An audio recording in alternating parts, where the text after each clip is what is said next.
এটি আমি একটি স্পেশাল ফিশের জন্য সেট আপ করেছিলাম। তো দুদিন পরে ফিশটি আসবে। তো দুদিন পর ফাইনালি ফিশটি এসে গেল। এবার এটাকে আমি টেম্পারেচার সেট হওয়ার জন্য এইটার মধ্যে 30 মিনিটের জন্য ডুবিয়ে রাখবো।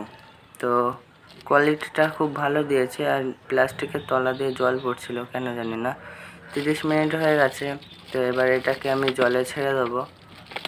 এই গাটার খোলার ঝামেলাটা সবাইকেই ফেস করতে হয়। এখানে যে গাপ্পি প্ল্যান্টসগুলো দিয়েছে মোটামুটি ভালো, সব ভালোই ছিল। তো এই হচ্ছে ছোট ছোট মাছ, আর আমার ফেভারিট মাছটা জলে হয়তো আমি ছেড়ে দিয়েছি, না এখনও পেপারের মধ্যেই রয়েছে। তো এখানে দেখলাম যে ওদের উপরে আসতে অসুবিধা হচ্ছে, সেই কারণে আমি বড় গাপ্পি প্ল্যান্টসটাকে তুলে ছোটোটা দিয়ে দিলাম। তো এটা হলো ফাইনাল লুক। তো মোটামুটি কেমন হয়েছে জানি না। তোমাদের যদি ভালো লেগে থাকে অবশ্যই কমেন্টে কিছু মন্তব্য করে যেও।